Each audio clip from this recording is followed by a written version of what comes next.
It was a moody winter in Bastion. The waterfront and shipyard desolate icicles, and the downtown forest-fed with dirty snow.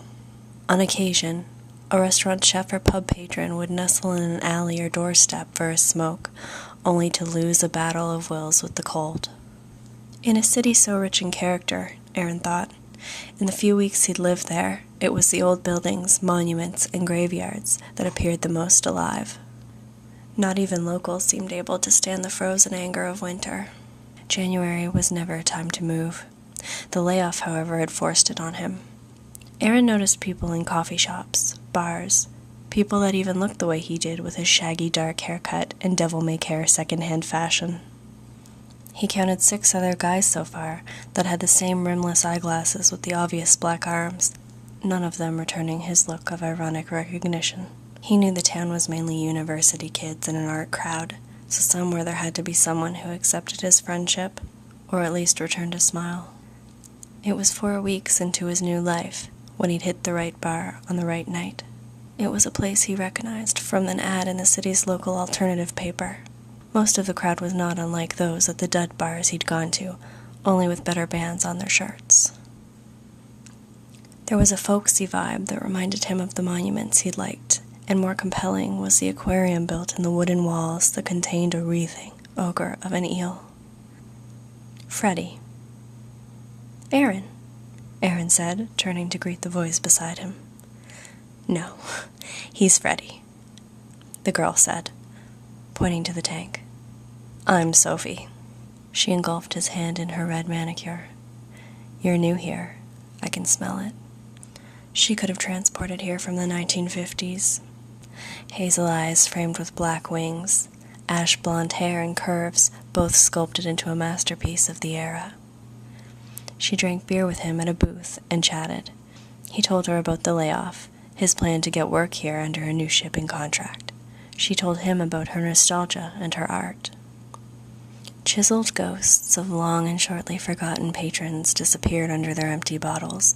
Intoxicated and enthralled in conversation, Aaron felt unease deeper than the alcohol, suddenly conscious of an approaching yellow eye. It passed beside his head, casting a shadow over the table and Sophie. He could see it in his peripheral, proceeding further down the wall aquarium with menacing elegance. You mean to tell me you're scared of sweet Freddie? She joked. We're just so close to, well, a very passable sea monster. Aaron scanned the rest of the bar, following the shadow of the thing as it clouded over other people who didn't seem to notice or care. Can you imagine seeing that sweet guy in his natural environment? Sure, she replied, pressing her fingers against the aquarium. He's plucked straight out of the harbor. Picturing that eel in the harbor hit Aaron with a miasma that left him slightly more sober. Sophie noticed and smiled. Oh, sweetie, we've got bigger fishes than this. She thrust her blonde updo toward the glass. And our ghosts and goblins, too. Sophie fought the contents of her purse and pulled out a pen. She gripped the neck of an empty bottle and pulled off the label. The pen caught the glue as she scrawled in circles on the blank side. Well, beauty sleep forces my hand, she said, wrapping the fur of some neon artificial animal around her. Wait, you're leaving? I should at least walk you home. Aaron collected his jacket and scarf. Well, that might give Freddie the wrong idea. She smiled and handed him the rolled-up beer label. Her number was on it. He was relieved and secured it in his wallet. After a month, this solidified his first acquaintance. Maybe more, he thought. He looked up to see if that possibility might be in her eyes, but she had already reached the exit. Bastion was in a good mood the next day. The sun managed a final escape from the gray and was making its freedom known in the calm. Winter air gripped the calm anyway, soothing Aaron's headache as he walked off his hangover. There was something ethereal in the combined flavors of salt and cold air along the waterfront. He breathed in as much of it as he could. In a couple of months, the water would thaw, and the refreshing salt would ripen with the flow and scent of cancer and contamination. The pollution in the harbor was legendary. Aaron had always known about it. He knew little about the environmental impact of it all, but was familiar with the local folklore, how the cats living aboard docked ships would fall in chasing rats, only to crawl out something else entirely. He ventured further along the harbor, past seasonal shops and boathouses, locked up and frozen, past unmoving ships, tethered to docks with ropes thicker than Aaron's legs. He walked down a dock not bound by boats. The water underneath him was so shallow, winter had whitened it opaque. The further he walked, the ice around the dock turned a muted shade of green. He strained to see where the ice met the deepest, darkest blue in the middle of the water, but the sun was too bright and it was too far off to tell. He started thinking about Sophie and all the possibilities she embodied. Maybe a girlfriend. Maybe she would just want to be friends. He'd settle for a friend. Friends with benefits. He thought on it. He wanted to call her. Remembering the label she gave him the night before, a symbol that she accepted future contact as conceivable, he reached for his wallet. Aaron slowed his pace and fumbled through his wallet. The toe of his sneakers slammed against the side of a plank, risen above the others in subtle mutation over time. Just as he saw the label, the wallet was gone from his hands. He saw it soar through the air over the dock as he plummeted into the wood. For a moment, he stayed there face to face with the planks, registering the sound of leather sliding softly over frozen water. The sinking feeling in his gut worsened with every foot he counted between him and where it landed. 12, 14 feet from shore, maybe. He was panicked and alone. Every piece of plastic he owned verifying his existence was sitting on a frozen piece of Atlantic Ocean. And Sophie, her number, his connection.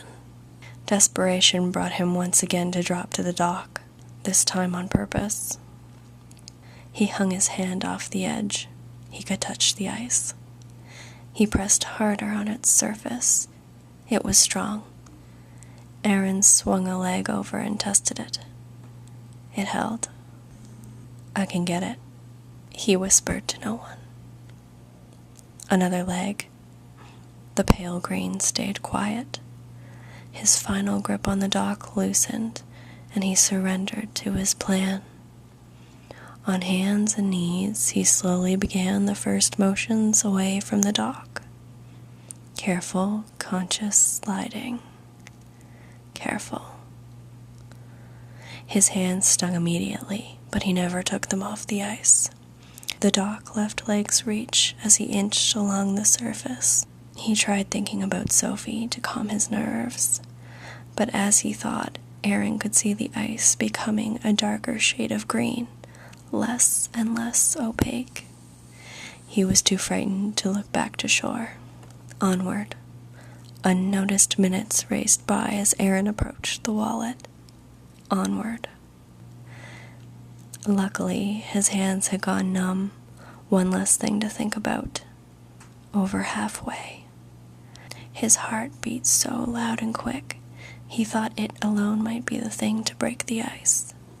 The frozen ocean teased with transparency, turning blue beneath him. A squeak broke through the quiet. That long squeak, so refreshing when it was a cube in a glass. But right now the sound sent a rotting terror through Aaron's ears deep into his gut. He stopped dead. As still as the ice. As still as the abandoned waterfront behind him. The squeaking ceased. The ice held. 4 solid strides was all that remained. A new dread began to ripple inside him. His gut recognized it before the thought surfaced in his mind. And then he remembered Freddie. That colossal body, twisting and swimming in captive decor, remembering them and their beer, abhorring them. Plucked straight from the harbor. Sophie had said. Were there more Freddies below him now? A sheet of ice between?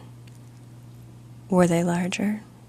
Not limited to the confines of an aquarium in some smoky bar? Those sinister bits of conversation forced themselves into his head. Bigger fishes. Aaron could hear scratching from his fingernails on the ice, but refused to look at them. Focus on the wallet, he thought. He needed to grab it and get back. One stride.